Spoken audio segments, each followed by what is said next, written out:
ઓમ શ્રી ગણેશાય નમઃ. જય શ્રી કૃષ્ણ મિત્રો. શીતળા સાતમની વાર્તા. વ્રતની વિધિ. પવિત્ર શ્રાવણ માસની અંધારી સાતમ વદ સાતમના દિવસે સૌભાગ્યવતી સ્ત્રીઓ આ વ્રત કરે છે. સ્ત્રીએ સૂર્યોદય પહેલા સ્નાન આદિથી પરવારવું, ઠંડા પાણીથી સ્નાન કરવું અને આખો દિવસ ઠંડુ ખાવું. આ દિવસે ચૂલો સળગાવો નહીં. ચૂલો સળગાવનાર પર શીતળામાં કોપાયમાન થાય છે. ત્યારબાદ ઘીનો દીવો કરી શીતળા માતાની વાર્તા કહેવી અથવા સાંભળવી.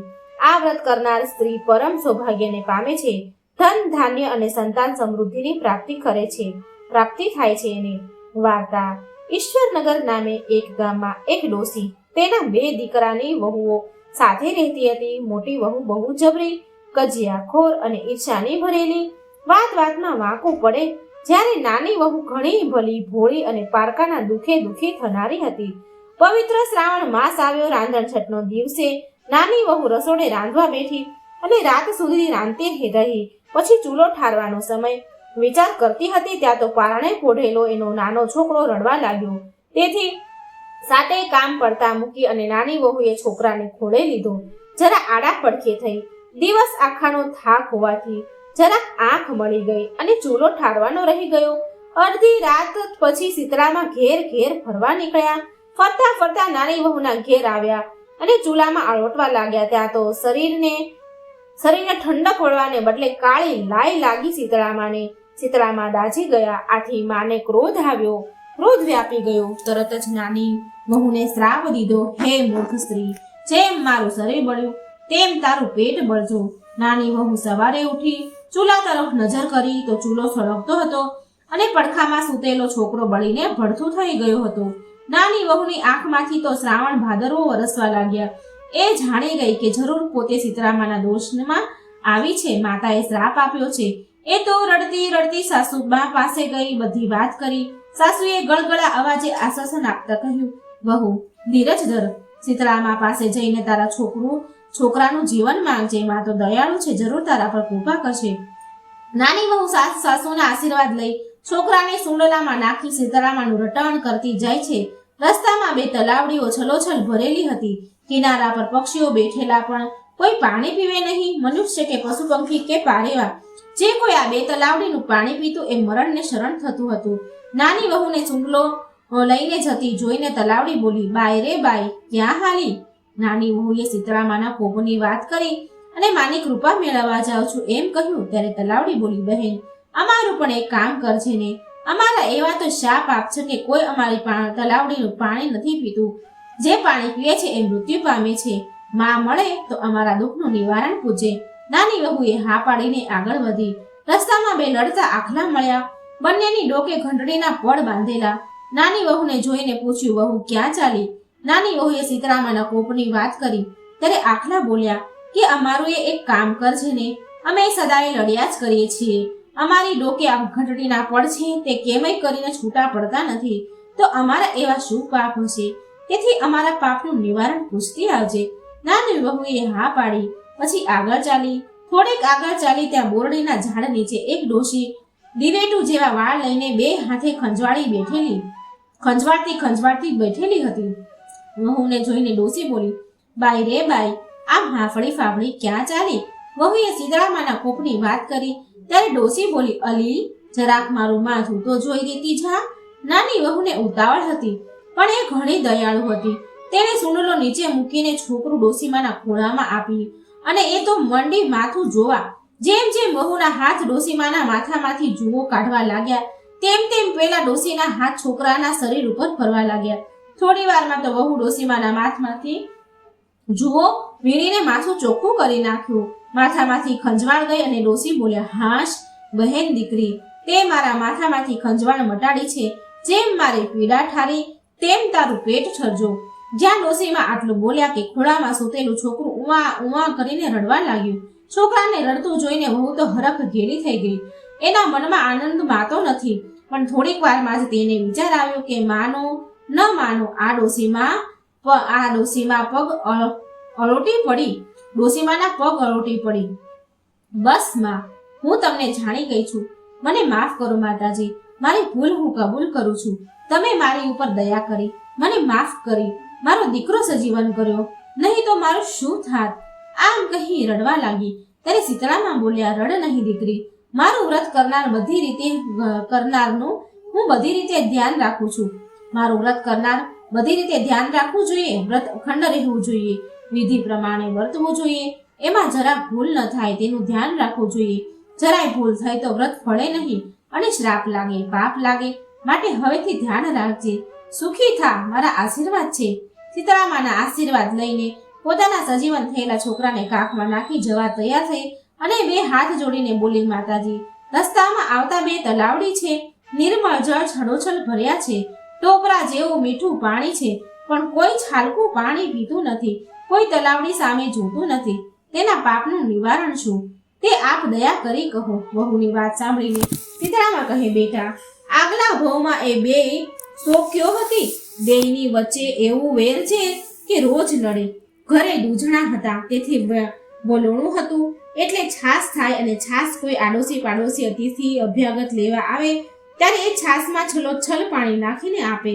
એ પાપના લીધે એનું પાણી આજે કોઈ પીતું નથી. માટે હવે તું જઈને એમાંથી ખૂબ પાણી પીજે, એટલે એમના પાપનો નાશ થશે.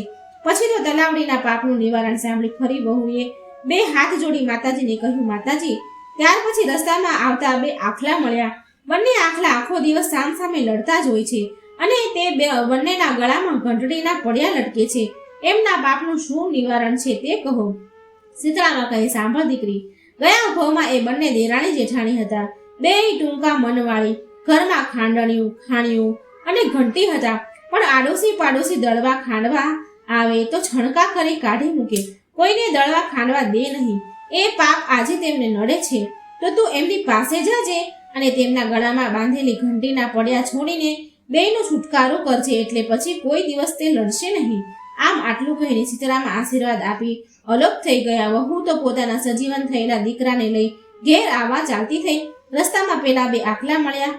બાઈ રે બાઈ, બેની સોંપેલા કામ કર્યા, અમારા પાપના નિવારણ કર્યા? વહુ કહે, હા, ગયા જન્મમાં તમે બે દેરાણી જેઠાણી ઘરમાં ખાંડણિયું ઘંટી હોવા છતાં કોઈને દળવા ખાંડવા દેતા ન હતા, પણ છણકા કરીને કાઢી મૂકતા હતા. તે પાપ આજે તમને નડે છે અને જેથી તમે બંને આખો દિવસ લડ્યા કરો છો. આમ કહી વહુએ બેયના ગળે બાંધેલા ઘંટડીના પડ છોડી નાખ્યા અને બંને લડતા બંધ થઈ ગયા. વહુ તો આગળ જતા રસ્તામાં પેલી બે તલાવડીઓ આવી. તલાવડી પાસે પહોંચતા વહુએ તલાવડીની આગલા જન્મની વાત કહી અને કહ્યું કે બહેન, ભગવાન પાસે તો ચોખ્ખો ન્યાય છે કે જેવું કરો એવું ભરો. એ ભાવના ભૂલશો નહીં. ખાખરો વાવથી ખીચડી મળે નહીં. દૂધના દૂધમાં અને પાણીના પાણીમાં એ માનવું ભૂલશો નહીં. માટે હવે ધ્યાન રાખજો બહેનો. ભૂખ્યાને અન્ન અને દુખિયાઓને યથાશક્તિ પ્રમાણે મળે એ તે આપજો.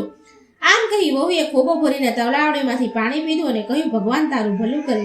અને આટલું બોલતા આકાશમાંથી પંખીઓનું ટોળું તલાવડી ઉપર ઉતરી પડ્યું. પશુઓ પાણી પીવા આવવા લાગે. આ જોઈ બે તલાવડીઓ આનંદિત થઈ ગઈ. ઘેર જવામાં મોડું થઈ જશે એમ વિચારી વહુ છોકરાને લઈ ચાલી. ઘેર આવીને સાસુમાના ખોળામાં છોકરો આપી કહ્યું, સાસુમા, ઓ સાસુમા, શીતળામાના મન ઠર્યા, અમારા પેટ ઠર્યા. માએ અમને વહાલ કર્યા, નાના બાળ જીવતા કર્યા. શીતળામાના વ્રત અમને ફળ્યા. સાસુ તો પોતાના પૌત્રને સજીવન થયેલો જોઈને હર્ષ ઘેલી થઈ ગઈ. વહુને વાલ કરી ધન્યવાદ કર્યા. આ બાજુ જ્યાં જેઠાણીએ જાણ્યું કે નાની વહુ છોકરાની છાબડીમાં નાખી શીતળામા પાસે ગઈ અને સજીવન થયું, તો તે તો ઈર્ષાને મારે બળી ઉઠી. પણ શું, આ વાતને ઘણો સમય થઈ ગયો. દિવસો વીતવા લાગ્યા. વળી પાછો રાંધણછંદનો દિવસ આવ્યો એટલે પેલી વઢકણી બળકણી જેઠાણીના મનમાં થયું કે લાવને હું દેરાણીના જેમ શીતળામાના આશીર્વાદ લઉં. આમ તેણે છોકરાને ઘોડિયામાં સુવડાવ્યો. અડધી રાત સુધી રાંધણિયામાં કામ ચાલુ. ચૂલો સળગતો રાખી બાઈ તો સૂઈ ગયા. રાત્રે ફરવા નીકળેલા શીતળામા જેઠાણીના ઘરે આવ્યા. રસોડામાં જઈને જુએ તો ચૂલો સળગતો. આ જોઈ શીતળામા ક્રોધે ભરાયા. ચૂલાની રાખમાં આરોટ્યા અને શરીર દાચ્યા. તેથી સાપ આપ્યો, જેણે મારું શરીર બાળ્યું એવું એનું પેટ બળજો. સવારે જેઠાણીએ ઉઠીને જોયું તો ઘોડિયામાં જોયું તો છોકરો મરેલો પડ્યો છે. તે તો રડવા લાગી. સાસુમાએ આવીને જોયું અને જેઠાણીને કહ્યું કે તને નક્કી શીતળામાનો શાપ છે, માટે તું શીતળામા પાસે જા અને એમની ક્ષમા માંગ અને કહે છે કે મારી ભૂલ થઈ ગઈ છે, મને માફ કરો અને મારો દીકરો સજીવન કરો. દેરાણીની માફક જેઠાણી છોકરાને છાબડીમાં નાખી ચાલી. શીતળામાને પાસે રસ્તામાં પેલી બે તલાવડી આવી. એટલે તલાવડીએ જેઠાણીને કહ્યું, બેન, આટલો અમથો અમારો સંદેશો સીતરામાને આપજે ને. જેઠાણી બોલી, જા જા મારી બાઈ, હું તો મારી ફિકરમાં છું, એમાં તારી પંચાયતમાં ક્યાં પડું? સંદેશો છે એનો ને વાત છે ની, જોતી નથી? સીતરામાના સાથથી છોકરું મારું ભડથું થઈ ગયું છે. સંદેશો આપને એમ કહીએ તો ચાલી. આગળ જતા પેલે બે આખલા મળ્યા. આખલાઓએ જેઠાણીને પૂછ્યું, હે બહેન, તમે સીતરામા પાસે જાઓ છો તો મને અમારો સંદેશો પણ આપજો ને માને. જેઠાણી એ છણકો કરતા કહ્યું, મરને મારા રોયા, કોઈ નવરી નથી, તે તમારા સંદેશ હું લઈ જાઉં. આમ પગ પછાડીને એ તો આગળ ચાલી. જતા જતા રસ્તામાં એક ઝાડ આવ્યું. ઝાડ નીચે ડોસી બેઠેલા છે. તેણે જેઠાણીને કહ્યું, બહેન, આમ ક્યાં ચાલી? સીતરામા પાસે જઉં છું, દીકરો સજીવન કરવા. જેઠાણી બોલી, ભલે માડી, ભલે જા, પણ જતા જતા મારા માથામાંથી થોડી જૂળ કાઢતી જાને, ભગવાન તારું ભલું કરશે. ડોસીમાં બોલ્યા, પણ આ તો અભિમાનનું પૂતળું, ઈર્ષાનો ભંડાર, એ તો કાંઈ કોઈની સેવા કરે. એટલે તુરંત જ બોલી, એ ડોસી, જોતી નથી? મારો દીકરો મરેલો પડ્યો છે અને સીતરામા હજુ મળ્યા નથી.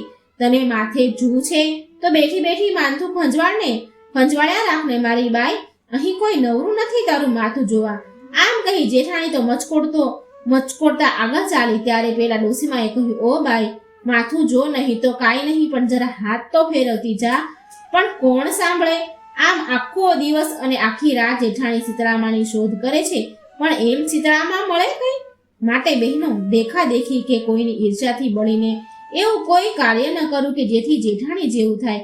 કર્મ આપણે કરીએ છીએ તેનું ફળ આપણને ચોક્કસ ભોગવવું પડે છે. કોઈનું સારું થતું હોય તો ટાપુ ટપુ કરીને કામ કરી છૂટવું, પણ નકારો ન કરવો. બને તો દાન દક્ષિણા આપી ભૂખ્યાને ભોજન આપવું. આમ કરવાથી માતાજી આપણા ઉપર રીઝે છે, ખુશ રહે છે. જેઠાણી સીતરામાને ઓળખી ના શકી અને રખડીને રોતા કકળતા ઘરે પાછી આવી.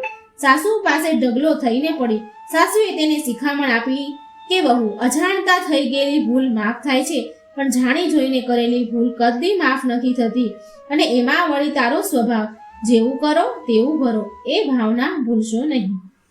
જય સીતળામાં જેવા નાની વહુને ફળ્યા તેવા વ્રત કરનારને, સાંભળનારને, લખનારને અને વાંચનારને સૌને ફળજો. જય સીતળામાં. શીતળા સાતમની વાર્તા. જય શીતળામાં. એક સમયની વાત છે. શીતળામાએ વિચાર્યું કે આજે હું ધરતી પર જઈને જોઉં છું કે મારી પૂજા કોણ કોણ કરે છે, કોણ મને માને છે. આમ વિચારીને શીતળામાએ રાજસ્થાનના ડુંગરી ગામમાં આવ્યા. એક ડોશીનું રૂપ ધારણ કરીને શીતળામાં ગામની શેરીઓમાં ગલીઓમાં ફરી રહ્યા છે. તો શેરીઓમાં ફરતા ફરતા એક જગ્યા પર એક મકાનની ઉપરથી કોઈકે ચોખાનું ઉકળતું પાણી નીચે નાખ્યું અને એ પાણી શીતળામાં ઉપર પડ્યું, જેથી શીતળામાના શરીરમાં ફરફોલા પડી ગયા, દાઝી ગયા. આખું એ શરીર બળવા લાગ્યું માનું. શીતળામાં ડોશીના સ્વરૂપે આમ તેમ ફરવા લાગ્યા, ભટકવા લાગ્યા અને બોલી રહ્યા હતા કે અરે, હું દાઝી ગઈ, બળી ગઈ, મારું આખું એ શરીર બળી રહ્યું છે, કોઈ મારી મદદ કરો. પણ કોઈએ એમની મદદ કરી નહીં. એવામાં એક ઘરની બહાર એક કુંભારણ સ્ત્રી બેઠી હતી. એણે જોયું કે ગરડા ડોશીમાં બહુ વધારે બળી ગયા છે. એના પૂરા શરીરમાં ફરફોલા પડી ગયા છે અને એના શરીરની બળતરા એ સહન નથી કરી શકતા, બૂમો પાડી રહ્યા છે. ત્યારે એ કુંભારણ બોલી કે માં, તમે અહીં બેસી જાઓ, હું તમારા શરીર પર ઠંડુ પાણી રેડી આપું. પછી શીતળામાં ત્યાં બેસી ગયા કુંભારણના ઘરના આંગણામાં અને કુંભારણી સ્ત્રીએ એમના પર માટીના ઘડાથી ઠંડુ પાણી રેડવા લાગી અને બોલી કે માં, મારા ઘરમાં રાતની બનાવેલી રાબડી છે, તમે ખાઈ લો. કુંભારણે શીતળામાની ડોશી સ્વરૂપે હતા એમને રાબડી અને દહીં આપ્યું. જ્યારે એ ડોશીમાં રૂપી શીતળામાએ ઠંડી રાબડી અને દહીં ખાધું તો એના શરીરને ઠંડક મળી અને શીતળામાં બોલ્યા, બેટા, મારા માથામાં જરા જુઓ વીણી દેને. કુંભારણે ડોશીમાનું માથું જોયું. જૂ વીણવા લાગી તો એણે જોયું કે એ ડોશીમાના માથામાં એક ત્રીજી આંખ છે. આ જોઈ કુંભારણ સ્ત્રી ડરી ગઈ અને ત્યાંથી ભાગવા લાગી. ત્યારે એ ડોશીમાં બોલ્યા, બેટા ડર નહીં, હું કોઈ ભૂત પ્રેત નથી, હું તો શીતળા દેવી છું. ત્યારે માએ એનું અસલ સ્વરૂપ ધારણ કર્યું. શીતળા માએ માતાના દર્શન કરી કુંભારણ તો રડવા લાગી. તો શીતળામાં બોલ્યા, બેટા તું કેમ રડી રહી છો? કુંભારણે હાથ જોડીને શીતળા માને કહ્યું, માં, મારા ઘરમાં ચારેય બાજુ દરિદ્રતા છે, હું તમને ક્યાં બેસાડું? મારા ઘરમાં તો ના કોઈ બાજોટ છે, ના કોઈ પાટલા છે કે ના કોઈ આસન છે, તમને ક્યાં બેસાડું? શીતળામાં પ્રસન્ન થઈને કુંભારણના ઘરની બહાર ઊભા હતા અને ગધેડા ઉપર પછી એ બેસી ગયા. એક હાથમાં ઝાડુ અને બીજા હાથમાં લોટો લઈને કુંભારણના ઘરની દરિદ્રતાને ઝાટકી નાખી. માએ બધે જ વાળ્યું અને બધો દરિદ્રતા લોટામાં ભરીને ફેંકી દીધી. અને મા બોલ્યા, હું તારી સાચી ભક્તિથી પ્રસન્ન થઈ છું બેટા, હવે તારે જે પણ વરદાન જોઈએ એ માંગી લે. ત્યારે કુંભારણ હાથ જોડીને બોલી કે માં, તમે આ ગામમાં સ્થિર થઈને રહો. જેવી રીતે મારા ઘરની દરિદ્રતા તમે દૂર કરી છે, એવી જ રીતે જે કોઈ તમારી પૂજા ભક્તિ કરે તમે એની દરિદ્રતા દૂર કરજો. જેવી રીતે મારા ઘરની તમે દરિદ્રતા દૂર કરી, એવી જ રીતે જે વ્યક્તિ ફાગણ માસની અષ્ટમી પર ભક્તિ ભાવથી તમારી પૂજા કરે, તમને ઠંડુ જળ અને ઠંડા ભોજનનો પ્રસાદ ધરાવે, એના ઘરની દરિદ્રતા તમે સ્વયં દૂર કરજો માં. શીતળા માએ કુંભારણને કહ્યું, તથાસ્તુ, અને બોલ્યા કે તું આ લોટાનું પાણી તારા ઘરમાં છાંટી દેજે. કાલે આખાય નગરમાં આગ લાગશે, આખું નગર સળગશે, પણ તારી ઝૂંપડીને કંઈ નહીં થાય, તારી ઝૂંપડી નહીં સળગે. આમ કહીને માં શીતળા અંતર ધ્યાન થઈ ગયા. કુંભારણે આમ જ કર્યું. લોટાનું પાણી પૂરી ઝૂંપડીમાં છાંટ્યું અને રાત પડી તો સાચી આખા જ ગામમાં આગ લાગી, પણ કુંભારણની ઝૂંપડીને કંઈ જ ન થયું, એમની એમ જ રહી. આ જોઈ નગરના રાજાએ કુંભારણને બોલાવી અને એને પૂછવા લાગ્યા કે કુંભારણ, પૂરા ગામમાં પૂરા નગરમાં આગ લાગી, પણ તારી ઝૂંપડી કેમ બચી ગઈ? તારી ઝૂંપડીને કેમ કંઈ ન થયું? ત્યારે કુંભારણે રાજાને શીતળા માતાની કૃપાની બધી જ વાત કહી અને બોલી કે મારા ઉપર શીતળા માતાની કૃપા થઈ છે. એ દિવસથી રાજાએ પૂરા નગરમાં ઘોષણા કરાવી કે હવેથી શીતળા અષ્ટમીના દિવસે કોઈ પણ ઘરમાં ચૂલો નહીં સળગે અને બધા જ ઘરમાં શીતળા માને ઠંડા ભોજનનો ભોગ ધરાવજો. હે શીતળા માં, જેવી કૃપા તમે એક કુંભારણ ઉપર કરી, એવી જ કૃપા આ કથા સાંભળનાર, વાંચનાર, કહેનાર, હોંકારો ભરનાર બધા ઉપર જ કરજો. જય શીતળા માં. શીતળા માની બીજી વાર્તા. એક ગામમાં રાધિકા નામની એક બ્રાહ્મણી રહેતી હતી. એના પતિનો સ્વર્ગવાસ થઈ ગયો હતો. એ ગામના મંદિર પાસે બેસીને ભીખ માંગતી હતી. એક દિવસ એ મંદિરની બહાર બેઠી હતી ત્યારે ત્યાં ગામના સાહુકારની પત્ની આવી અને બોલી કે પૂજારીજી, ઓ પૂજારીજી, જોર જોરથી બૂમો પાડવા લાગી. તો પૂજારીજી એ સાહુકારની પત્નીનો અવાજ સાંભળી અને બહાર આવ્યા મંદિરની અને બોલ્યા, હુકમ કરો શેઠાણીજી, મને કેમ યાદ કર્યો? ત્યારે એ શેઠાણી બોલી કે શું પૂજારીજી, તમને ખબર નથી કે અપશુગન શુગન વિશે તમે કંઈ જાણતા નથી? મંદિરની બહાર આ વિધવા બેઠી છે. ભગવાનના દર્શન પહેલા જ આના દર્શનથી અપશુગન થાય છે, માટે આને અહીંથી ભગાડો, નહીં તો કાલથી મંદિરમાં કોઈ પણ ગામવાળા નહીં આવે. આ સાંભળીને પૂજારીજી તો ગભરાઈ ગયા અને બોલ્યા, શેઠાણીજી, તમે ગુસ્સે ન થાવ, હું આને હમણાં જ ભગાડું છું. આમ કહી પૂજારીએ રાધિકાને ત્યાંથી ભગાડી દીધી. બિચારી રાધિકા રડતી રડતી એના ઘરે આવી અને ભગવાન સામે બેસીને રડવા લાગી.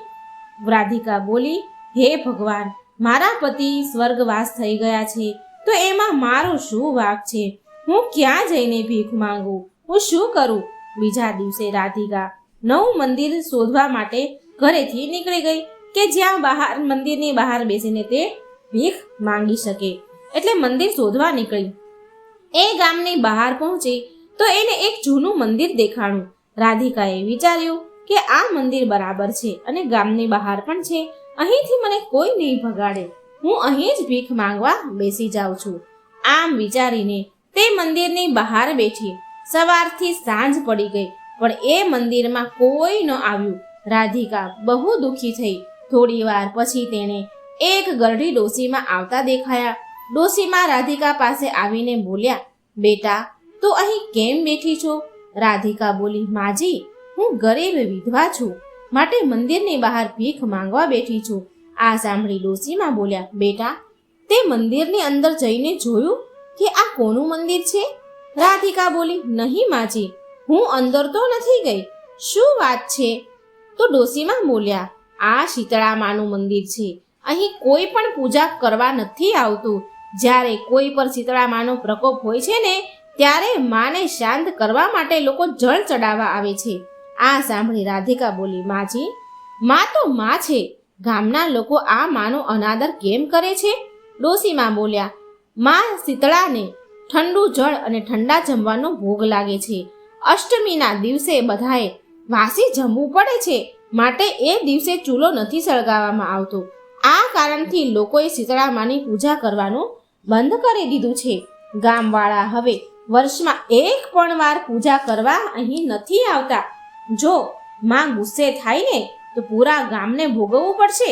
ત્યારે રાધિકા બોલી, માજી, તમે અહીં કેમ આવ્યા છો? ડોશીમાં બોલ્યા કે મારા દીકરાને માતા નીકળ્યા હતા. માતા શીતળાને જળ ચડાવવાથી એ બિલકુલ સાજો થઈ ગયો. ત્યાંથી હું આ મંદિરમાં દીવો પ્રગટાવવા અને રોજ સાફ સફાઈ કરવા માટે આવું છું. ત્યારે રાધિકા બોલી કે માજી, હવેથી હું રોજ આ મંદિરની સફાઈ અને શીતળામાની પૂજા કરીશ અને ગામના લોકોને પણ સમજાવીશ. બીજા દિવસે રાધિકા મંદિરમાં સાફ સફાઈ કરવા લાગી. થોડી વાર પછી પાછા એ ડોશીમાં પણ આવ્યા. રાધિકા સાથે શીતળામાની પૂજા કરાવી. રાધિકાને પૂજા કરાવડાવી અને માનો જે ભોગ લાવ્યા હતા એ પ્રસાદ ધરાવ્યો. ડોશી માએ રાધિકાને પણ ખાવાનું આપ્યું અને સાથે એ પણ ભોજન એમણે પણ કર્યું. હવે આ રોજનો નિયમ થઈ ગયો હતો ડોશી માનો અને રાધિકાનો. રાધિકા સવારે પહોંચી જાય અને રાત્રે સુધી મંદિરમાં સેવા કરતી રહે અને રાત પછી ઘરે પાછી આવી જતી. એકવાર રાધિકાએ ડોશી માની અને શીતળા માની પાડોશીઓની સાથે બધી વાત કરી, પણ કોઈ એની વાત સાંભળે નહીં. વાત ટાળી નાખી. શીતળા અષ્ટમીના દિવસે પૂરા ગામમાં કોઈએ ના તો શીતળા માની પૂજા કરી, ના તો કોઈએ ઠંડુ ભોજન કર્યું. એ સમયે ગામના લોકો બહુ બીમાર થવા લાગ્યા. તેના શરીરમાં બળતરા થવા લાગી. ત્યારે રાધિકાએ ગામની સ્ત્રીઓને કહ્યું કે આ મા શીતળાનો પ્રકોપ છે, મારી સાથે ચાલો અને તેમને શાંત કરવાની કોશિશ કરો. ગામની સ્ત્રીઓ રાધિકા સાથે મંદિરે આવી અને એમાંથી એક શેઠાણી પણ હતી જેણે રાધિકાને મંદિરથી બહાર નીકાળી હતી. બધી સ્ત્રીઓએ શીતળા માને પાણી ચડાવ્યું, ઠંડુ જળ ચડાવ્યું અને માને એના ગુનાહની માફી માંગી. એ બધી સ્ત્રી મંદિરમાં બેસીને મા શીતળા માનું ધ્યાન કરવા લાગી. રાધિકા બોલી, માં, આ બધાને માફ કરી દો માં, અને તમારો ક્રોધ શાંત કરો. ત્યારે રાધિકાના ખભા ઉપર કોઈએ હાથ મૂક્યો અને રાધિકાએ પાછું વળીને જોયું તો પહેલા ડોશીમાં ઊભા હતા. રાધિકા બોલી, હે માજી, તમે ક્યાં હતા? પૂરા ગામમાં સંકટ આવ્યું છે. આજે તમે મારા માટે પ્રસાદ પણ નથી લાવ્યા, મા માટે ભોગ પણ નથી લાવ્યા. આ સાંભળી ડોશીમાં હસવા લાગ્યા અને તેનું રૂપ બદલીને મા શીતળા માના રૂપમાં પ્રગટ થયા. ગામની સ્ત્રીઓ મા શીતળા માના ચરણમાં પડી ગઈ અને માફી માંગવા લાગી. શીતળા મા બોલ્યા, જેને તમે લોકોએ અપશુગ્ની કહીને મંદિરથી બહાર ભગાડી દીધી હતી ને, તેની જ સેવાથી હું પ્રસન્ન થઈને આજે હું તમને બધાને ક્ષમા કરું છું. હવે ગામમાં કોઈને કષ્ટ નહીં રહે. આમ કહીને શીતળામાં અંતર ધ્યાન થઈ ગયા. હવે રાધિકા એ મંદિરમાં સેવા કરવા લાગી અને ગામવાળા રોજ પૂજા પાઠ કરવા લાગ્યા. મંદિરમાં જે પણ દક્ષિણા આવતી એ ગામના લોકો રાધિકાને આપી દેતા હતા. હવે એ બધા રાધિકાને ગુરુમાં માનવા લાગ્યા હતા. જય શીતળામાં. તમારા ભક્તોનું સદાય કલ્યાણ કરજો. તમારી વ્રત કથા સાંભળનાર, વાંચનાર, હોંકારો ભરનાર, કહેનાર બધા જ ઉપર તમારી કૃપા કરજો. શીતળા સાતમની કથા. જય શીતળામાં. સ્કંદ પુરાણ કથા અનુસાર ભોળાનાથના પરસેવામાંથી ઉત્પન્ન થયો જ્વાળાસુર નામનો રાક્ષસ. એ રાક્ષસે સંસારના બધા જ બાળકોને બીમાર કરી દીધા હતા. સમસ્ત સંસારમાં મહામારી ફેલાઈ ગઈ. તાવથી તડપતા બાળકો માટે અને મહામારીને દૂર કરવા માટે માતા પાર્વતીએ શીતળા માનો અવતાર લીધો અને જ્વારાસુરનો સંહાર કર્યો. સંહાર કરવા માટે દાળના દાણા લઈને એ દેવલોક પરથી ધરતી પર આવ્યા રાજા વિરાટના રાજ્યમાં. પણ રાજાએ શીતળા માને રાજ્યમાં રહેવા માટે ના કહી દીધી, જેનાથી શીતળા માં ક્રોધિત થયા. ક્રોધની જ્વાળાથી રાજ્યમાં એટલી ગરમી ઉત્પન્ન થઈ કે રાજ્યમાં રહેનારા લોકોને અત્યંત તાવ અને ઓરી નીકળવા લાગ્યા. ઓરી અછબડાના કારણે લોકોને નાની નાની ફોડલીઓ શરીરે નીકળવા લાગી. રાજ્યમાં રહેનારી પ્રજાને તકલીફમાં જોઈને રાજાને તેની ભૂલનો અહેસાસ થયો અને તે શીતળામાની માફી માંગવા લાગ્યા. માના ક્રોધને શાંત કરવા માટે રાજા વિરાટે માતા શીતળાને ઠંડી લસ્સી અને કાચા દૂધનો ભોગ ધરાવ્યો. રાજાના સેવા ભાવને જોઈને મા શીતળા શાંત થયા. બસ ત્યારથી જ શીતળામાને ઠંડુ અને વાસી ભોજનનો ભોગ ચડાવવામાં આવે છે. ત્યાર પછી માએ જ્વારાસુર રાક્ષસનો સંહાર કરી દીધો અને મહામારી અને રોગથી સંસારની રક્ષા કરી. શીતળામાની પૂજા કરવાથી બાળકોને બીમારીથી મુક્તિ મળે છે. મા શીતળા તેમના ભક્તોની બીમારી અને રોગથી રક્ષા કરે છે, સદાય એને બચાવે છે, એનું રક્ષણ કરે છે. જય શીતળામાં. અન્ય કથા અનુસાર માતા શીતળાની ચમત્કારી કથા એકવાર સાંભળીએ. એક રાજાના એકના એક દીકરાને શીતળામાં નીકળ્યા, એટલે કે ઓરી અછબડા જે આપણે કહીએ એ નીકળ્યા.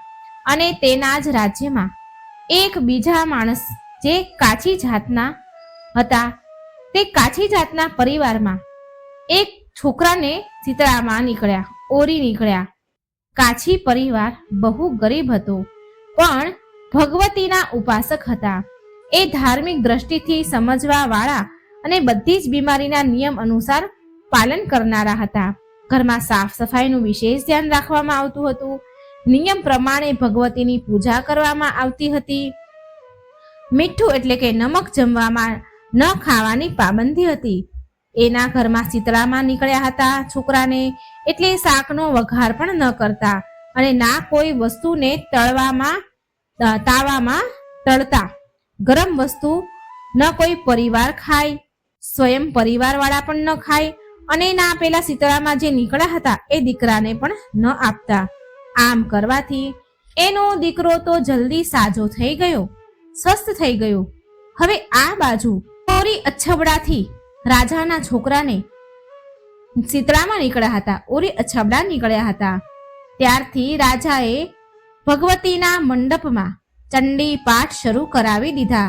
રોજ હવન થતા, આહુતિઓ અપાતી. રાજ પુરોહિતો બ્રાહ્મણો સદાય ભગવતીની પૂજામાં મગ્ન રહેતા હતા. રાજમહેલમાં રોજ તેલનો તાવડો ચડતો અને વિવિધ પ્રકારના ગરમ ગરમ સ્વાદિષ્ટ ભોજન બનતા હતા. શાકભાજી સાથે કેટલાય પ્રકારના માંસ પણ બનાવવામાં આવતા હતા. આનું પરિણામ એ આવે છે કે એ ભોજનની સુગંધથી રાજકુમારનું મન ખાવા માટે લલચાતું હતું અને તે ખાવા માટે જીદ કરતો હતો. હવે એક તો તે રાજકુમાર, રાજપુત્ર અને એમાં એકનો એક, અને આ કારણથી તેની અનુચિત જીદ પણ પૂરી કરી દેવામાં આવતી હતી. આમ કરવાથી શીતળામાનો કોપ ઘટવાની જગ્યાએ વધવા લાગ્યો. ઓરીની સાથે સાથે તેના શરીર પર મોટા મોટા ફોડલા નીકળવા લાગ્યા, જેમાં ખંજવાળ અને બળતરા વધારે થતી હતી. શીતળામાની શાંતિ માટે રાજા જેટલા પણ ઉપાય કરે, શીતળામાનો પ્રકોપ વધારે ને વધારે વધતો જાય. કેમ કે અજ્ઞાનતાવશ રાજાને ત્યાં બધા જ કામ ઊંધા એટલે કે અવળા થતા હતા. હવે રાજા આમ થવાથી વધારે હેરાન થઈ ગયા. તેની સમજમાં કંઈ આવતું ન હતું. આટલું બધું કરવા છતાં પણ શીતળામાનો પ્રકોપ શાંત કેમ નથી થઈ રહ્યો? રાજા આમ વિચાર કરે છે. તો એક દિવસ રાજાના ગુપ્તચરોએ રાજાને બતાવ્યું કે આપણા નગરમાં કાછી પરિવારના પુત્રને પણ શીતળા નીકળ્યા હતા, પણ એ તો બિલકુલ સાજો થઈ ગયો. આ જાણીને રાજા વિચારમાં પડી ગયા કે હું શીતળામાની આટલી બધી સેવા પૂજા કરું છું, પૂજા અનુષ્ઠાન કરું છું, એમાં કોઈ કમી નથી રાખતો, પણ મારો પુત્ર વધારે ને વધારે રોગી બીમાર થતો જાય છે. જો કે કાંચી પુત્ર વગર સેવા પૂજાએ સાજો થઈ ગયો છે. આમ વિચારતા વિચારતા એને ઊંઘ આવી ગઈ. ત્યારે સપનામાં રાજાને શ્વેત વસ્ત્ર ધારણ કરેલ માં ભગવતીએ દર્શન દીધા અને કહ્યું કે હે રાજન, હું તારી સેવા પૂજા અર્ચનાથી પ્રસન્ન છું, માટે આજે પણ તારો પુત્ર જીવિત છે. તારો પુત્ર સાજો ન થવાનું કારણ એ છે કે શીતળા નીકળ્યા છતાં પણ એ સમયે તે એનું પાલન નથી કર્યું. જે કરવાનું પાલન હોય એ તે નથી કર્યું અને નિયમોનું ઉલ્લંઘન કર્યું છે. તારે આવી સ્થિતિમાં નમકનો ઉપયોગ ન કરવો જોઈએ. નમકથી બીમાર વ્યક્તિને ફોડલીઓમાં ખંજવાળ આવે છે અને ઘરે બનતા જે શાક છે એમાં વઘાર ન કરવો જોઈએ, કારણ કે વઘારની સુગંધથી બીમાર વ્યક્તિનું મન ખાવા માટે લલચાય છે. બીમાર વ્યક્તિનું કોઈ પાસે ન જવું જોઈએ. બીમાર વ્યક્તિ પાસે કોઈ જવું ન જોઈએ કે બીમાર વ્યક્તિને બહાર આવા જવા માટે પણ મનાઈ કરવી જોઈએ, કેમ કે આ ચેપી રોગ છે જે બીજાને પણ થઈ શકે છે, બીજાને થવાનો ભય રહે છે. માટે આ નિયમનું પાલન કરીશ એટલે તારો દીકરો જરૂર ને જરૂર સ્વસ્થ થઈ જશે. માં ભગવતી, માં શીતળા આવી રીતે સંપૂર્ણ વિધિ વિધાન સમજાવી રાજાને અને સપનામાં અંતર ધ્યાન થઈ ગયા. રાજાને બધું સમજાઈ ગયું. રાજાએ જે માં ભગવતીએ કીધા એ બધા જ નિયમો પાળવાનો પૂરો પ્રબંધ કરાવ્યો અને બધા નિયમો લાગુ કરાવ્યા. આનાથી રાજકુમારની બીમારીમાં સુધારો થઈ ગયો અને ધીમે ધીમે રાજકુમાર જલ્દી સાજો થઈ ગયો. અહીં શીતળામાની કથા સંપૂર્ણ થાય છે. મિત્રો, આ શીતળામાની કથા જરૂર સાંભળજો, બીજાને પણ સંભળાવજો. વિડીયો સારો લાગે તો લાઈક કરજો, શેર કરજો ને આ ચેનલને સબસ્ક્રાઇબ કરવાનું બિલકુલ ન ભૂલશો. હે માં શીતળા, જે કોઈ આ કથા સાંભળે તેના બાળકોને, તે વ્યક્તિને સદા નિરોગી રાખજે, સ્વસ્થ રાખજે. તમારી કૃપા દ્રષ્ટિ સદા એમની ઉપર રાખજો. જય શીતળા માતા, જય માં ભગવતી.